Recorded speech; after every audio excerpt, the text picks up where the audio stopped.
this thing working? Give me some sound over here. Yeah. The Out of Bounds Show is powered by the award-winning golf courses at Dancing Rabbit Golf Club in Philadelphia, Mississippi. Wow. I feel like I'm a lead singer for Great White. Out of Bounds, 105.9 The Zone. Or maybe Rat.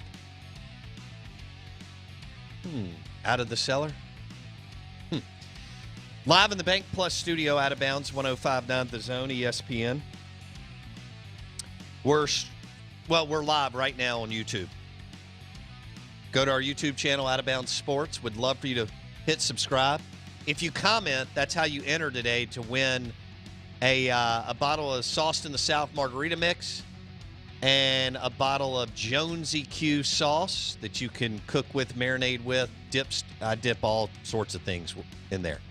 And a bottle of Jonesy Q rub. Jeff Jones, award-winning Jonesy Q rubs and sauces. So that's the giveaway today. You go to our YouTube channel, search Out of Bounds Sports, hit subscribe, and comment there. You can say, I'm ugly. You can say that Blake and I don't know what we're talking about. You'd be wrong on that one. But and any number of things. Or you can say our studio and set look amazing. And my T-shirt that I'm wearing this morning is cool. And the Lane Kiffin bobblehead doll is pretty sweet, too. Got a couple of Abita beers on the set. Abita Amber and Abita Andy Gator. What a cool name. Abita Andy Gator. Shout out to Roosevelt. That's the restaurant at Live Oaks Golf Club. They're crushing it. Philly cheesesteak sandwich at Roosevelt's. Daily lunch specials. Wings, cheeseburgers, all kinds of yummy stuff. At Roosevelt's Restaurant for lunch.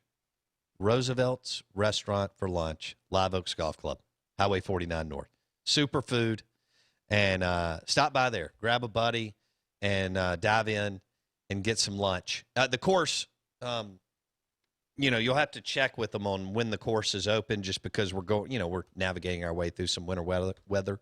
But Roosevelt's is rolling for lunch. Philly cheesesteak sandwich, burgers, wings, daily lunch specials, all brought to you by Roosevelt's Live Oaks Golf Club. Awesome.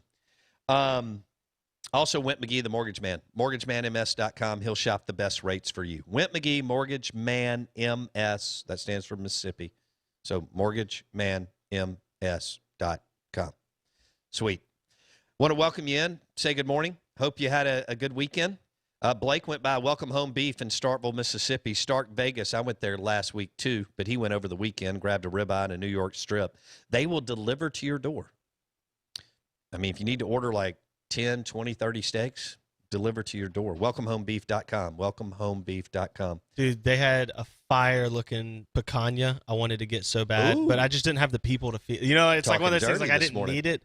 But, man, it was so big and juicy looking. Let's talk about what you need and don't need. Last week, you binged eating on an apple pie throughout the week. And then, did you tell me you made cobbler over the weekend? No. We just talked about that. Okay, I didn't make cobbler. Right, we just talked about the Dutch oven I've never made cobbler. It's very easy. Well, no, actually, now that I think about it, I've never made a dessert in my life. You're missing out.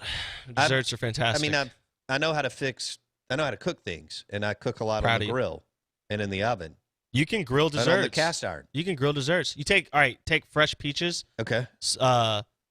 Slice it in half, pit it, and then cut you rings so that you have like nice rings, and you grill the peach on the grill. Okay. Dude, grilled peach, a little vanilla ice cream, and you make like a peach whiskey sauce. Oh. Dude. Ooh. With Four Roses bourbon. Yeah, I've made it with Four Roses bourbon. It's so simple. Why haven't you done this for the show? Well, You know what? You haven't ever cooked for the show. It's probably accurate. I'm usually working. You're just letting people down left and right.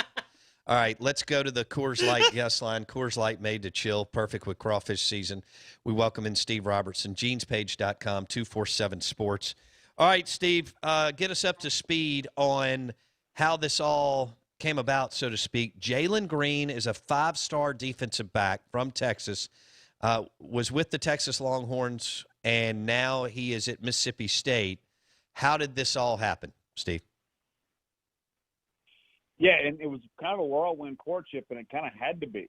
It was Jalen Greene's a guy that was, as you mentioned, the former #1 player in the state of Texas. He was a U.S. Army All-American, had offers from just about every blue blood in the country. But Jason Washington was his lead recruiter at the University of Texas and won a very hotly contested recruitment and got him to Texas. And so once he goes into the transfer portal, he's basically going fishing. And then there's Jason Washington again. And Mississippi State had a plan that would enable him to go ahead and make the move and get into class this week. And that ended up making the difference. And what's interesting about all that is we had talked so many times about the one-time transfer rule. Well, a lot of these players in December signed with their new school transfer-wise under the expectation of the one-time transfer rule being passed in January. Well, the NCAA tables that legislation, but I'm told privately that anybody that was a transfer that signed and enrolled in January will be granted a waiver for immediate eligibility. So now Mississippi State will get all three of those guys on the field this fall, including Jalen Greene. Wow. All right, so Jason Washington is the defensive backs coach at Mississippi State, right? He just completed his first year under Mike Leach? Yeah, he coaches safeties at State and is one of the primary recruiters for that neck of the woods, and that's the connection. So, this is a major upgrade at a position where they were playing walk-ons last year, right? Yeah, it is. And it's one thing we talked about on your show before, too, is, State was down 6 safeties last year by the end of the season, between Marcus Murphy opting out and all the guys like Fred Peters and C.J. Morgan that were still, rehabbing injuries. And so, now you get a guy like Jalen Greene, a former 5-star, former All-American, a former starter in Power 5, and he's going to be a plug-and-play guy.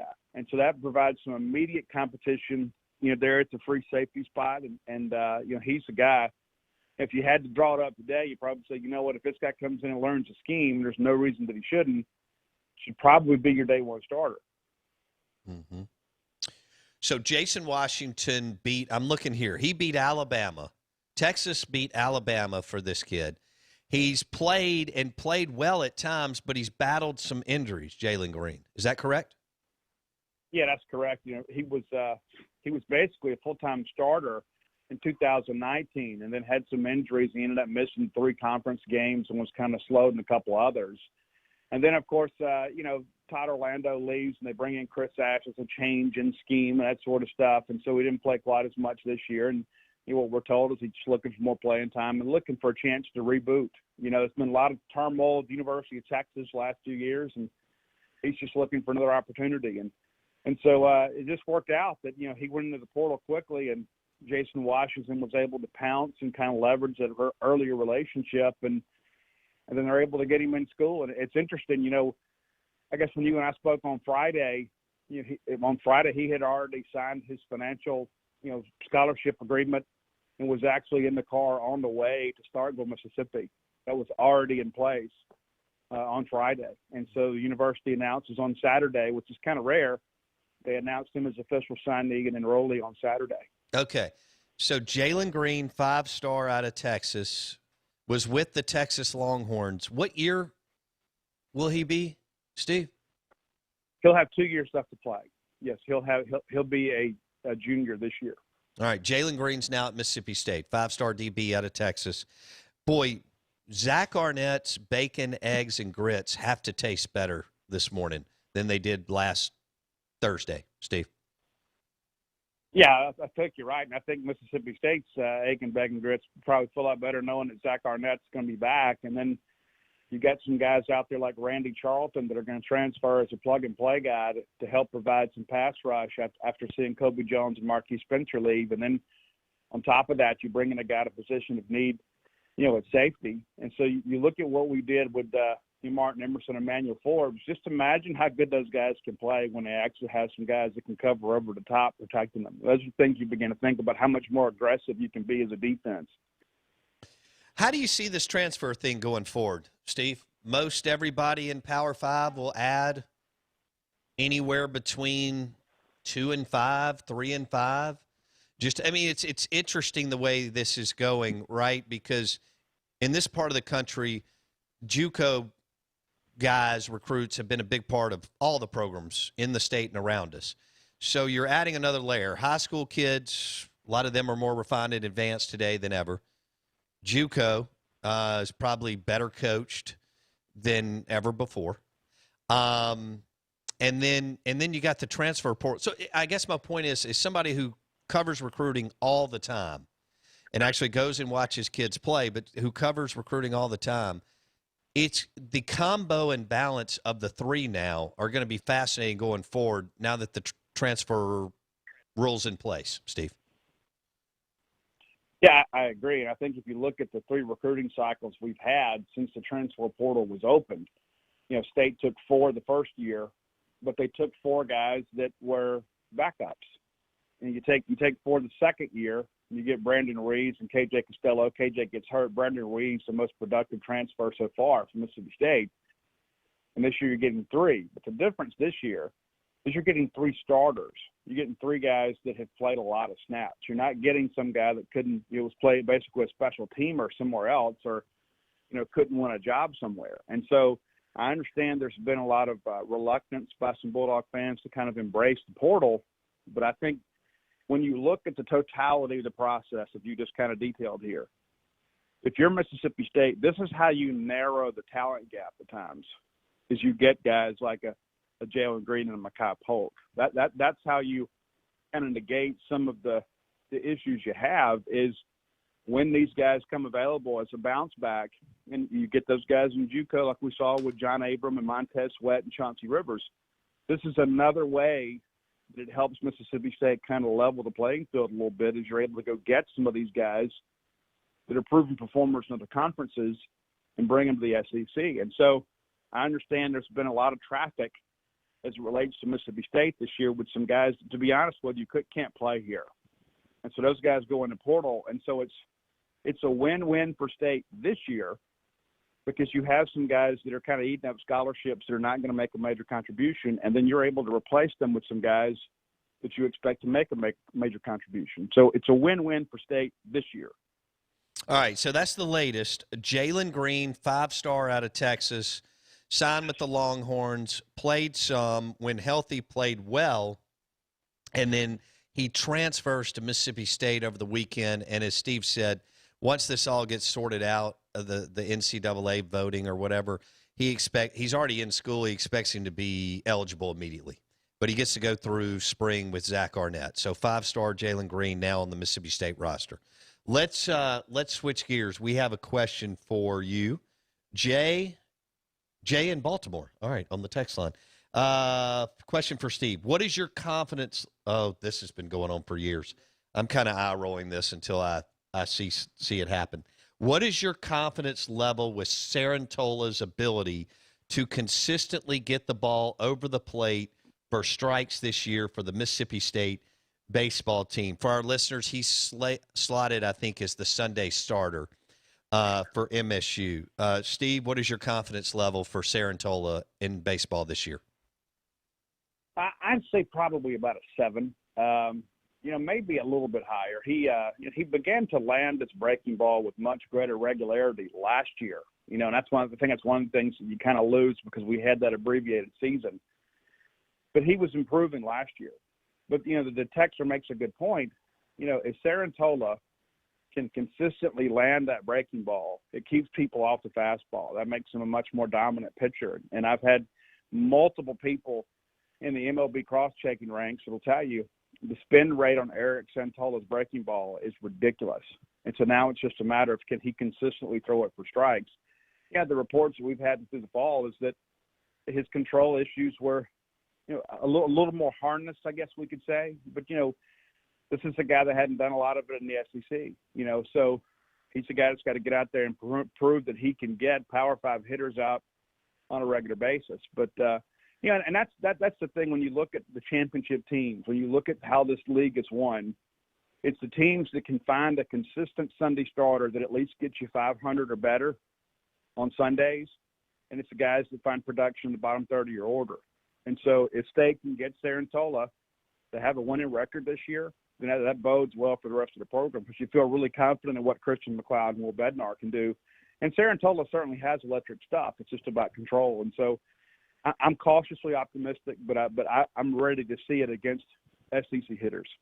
All right, speaking of the big tournament in Dallas-Fort Worth, to kick off the season with Mississippi State and Ole Miss and Arkansas and Texas Tech, TCU, and Texas. Is that right? Okay. Are you going to that, Steve? Yeah. Oh, absolutely. You have 6 top 10 teams in one weekend playing a round-robin tournament. The eyes of college baseball will be on that weekend, and that's a chance for somebody to really make a statement early on, in the race for a top 8 national seed. Now, of course, conference play is going to be the be-all, end-all of all this, but that's a big opening weekend. You can go out there and win a couple ball games against that kind of competition. I think it speaks well for the rest of your season. All right, let's go back to football. Steve Robertson, Boneyard Podcast, genespage.com, on the Coors Light Made to Chill guest line. How about Chris Jones yesterday for the Kansas City Chiefs, disrupting the pocket left and right throughout the night? Yeah, he's phenomenal, and I just hope he doesn't get suspended for the Super Bowl. After the punch incident there that the officials didn't catch. I mean, they're not the SEC. I mean, the NFL understands you need your blue chip guys on the field to win games. But yeah, I mean, I'm happy for Chris too, because he's in the franchise year again. He's on a franchise tag, and so it's a contract year for him. A lot of guys play hard most of the time. Chris is a guy that plays hard all the time, but here he is on the biggest of stages in the games that matter most, making an impact for Kansas City. And I'm sure the outcry from fans are going to be, you got to lock this guy up for his career. You got to make sure you get him handled. And I think they will. I can't imagine Andy Reid letting that front office let Chris Jones get away. I think Chris is about to get some major bank, and I think he deserves every penny of it. Is that the wildest recruitment you've ever covered? I don't know. Maybe just because it was an in-state deal, because and there was so many rumors, and Chris himself kind of spread some misinformation, and he'd go to a Mississippi State basketball game and make an appearance there. Then he would go up to Oxford and get his pictures made with a bunch of Ole Miss frat boys, and so it was like, it was crazy because you never knew what to believe, because he would say one thing and do another. And I remember one day I called him and I was like, hey Chris, there's rumors out there you were in Oxford over the weekend. Kind of what's your take on this? Is a lot of people saying you're going to flip? And he goes, listen, this is off the record. I'm going to Mississippi State. He goes, but I'm doing what I have to survive this. And he said, so unless you hear it from me, don't believe it. But I'm going to Mississippi State. And after that, he always took my calls. He always returned my text messages. And in the end, he went to Mississippi State. And I'm not going to say that I had 100% confidence in what he was saying because of the fact that he had been so unpredictable at times down the stretch. But it made for good theater. You had people running the chat rooms at midnight to give updates and stuff. And I don't know that kind of stuff happens anymore. I'm too old for all that now. But it's funny, though. You had people going to nightclubs. People were out staking out nightclubs. Said, oh, he's here this weekend. He's here, and he's here with this guy. I'd think to myself, let me off the train, man, if we start doing that. Right. But, amen to that. Steve Robertson. But I don't know that it was wild for Chris. I think it was wild because the way State and Ole Miss fans kind of got into it because he was such a talent. You know what I'm saying? Sure. I think the fans were the one that made it so wild. Yeah. What a player. Good grief. Steve Robertson, genespage.com, on the Coors Light guest line. One more question here, Steve, or two. Did you, I'm sure you did, Sawyer Robertson, Mike Leach signed the kid out of Lubbock, Texas, or that area. He's the QB, highly recruited. He finished second in the country for passing yards. I still think Will Rogers is going to start next year, but it's good for MSU to have a guy like that on their roster. Did you see that Sawyer Robertson finished second in the country in passing yards?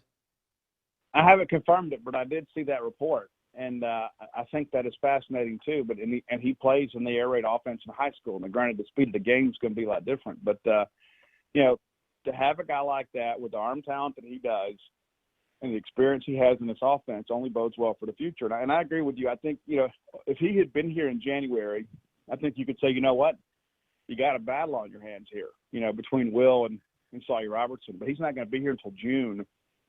I think it's just too much to ask. to think that he'll be up to speed by fall camp and really give Will a run for this thing.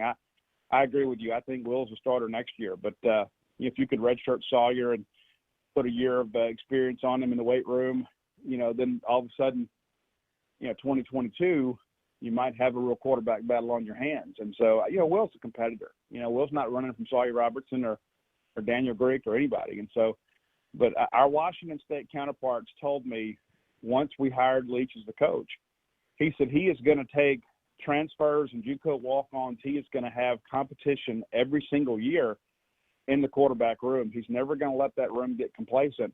And there's going to be new guys coming in every year trying to win that job. And that's one of the reasons the quarterback play has been, so efficient at Washington State. It's because nobody can ever rest. Nobody can ever get to a point they're comfortable. And so we're seeing that here. The very first year he's here, he signs 3 quarterbacks, and then you go out and you add Jack Abraham and Trace Lovertich, transfer guys to come in, and you sign 2. It's incredible to think about how much competition's been in the room. A lot of people would have said, you don't do that. You got to protect your quarterback. You guys got to feel comfortable. That's not how Mike Leach sees it. Wow. Lovertich from prep and JUCO in South Alabama, and then Abraham from Oxford High School to either JUCO and then Southern Miss, or straight to Southern Miss and now at MSU. That's interesting. I think he went straight Southern Miss. Okay. Yeah, I think he went All straight. Right. Yeah. Cool. Steve Robertson, genespage.com, the Boneyard Podcast on the Coors Light Made to Chill guest line. Thanks, Steve. We'll catch up later in the week. Appreciate it. See you. All right, so that's a little bit, Blake, on Jalen Greene, which Mississippi State was down 6 safeties during the year, playing walk-ons, and now Jalen Greene's a 5-star out of Texas, and he is a Mississippi State Bulldog, enrolled and in school, and the transfer rule's going to go, and he'll be eligible. So he gets 15 practices, but he starts in the weight room today, and then the 15 practice. Plus, he's an older kid. He's a junior, and you needed some serious help. And I think I think Steve said this, that he'll if he's healthy, he'll start at field safety for MSU, which is that who did I tell you during the break played that? London Craft. Yeah, London Craft. Yeah, I couldn't remember his name. That's kind of a cool name. That sounds like a musician for like Matchbox 20. It does. Right? Is that? Yeah, lead guitarist. Yeah. Because it's like Londyn. Ah, yeah. That's what that. It's kind of a lead guitarist, lead singer for Matchbox 20. Yeah. That's kind of the name, that he's like from London and is just part of that band. That's fair enough. All right, the Out of Bounds Show, 105.9 The Zone, is brought to you by Ace Bolt & Screw, powered by DeWalt Tools. Ace Bolt & Screw has a new retail location in Gluckstadt, Madison County, right? The leading fastener distributor in the Southeast, Ace Bolt & Screw, downtown Jackson, Gluckstadt, Madison County, Tupelo, and Atlanta. Ace Bolt & Screw, powered by DeWalt Tools. The Out of Bounds Show, 105.9 The Zone, ESPN. Our guests today join us on the Coors Light Made to Chill guest line. Grab a Coors Light when you grab some crawfish from Mudbugs. I picked up a couple of pounds of shrimp from Mudbugs on Thursday. Phenomenal. We'll be back in a second.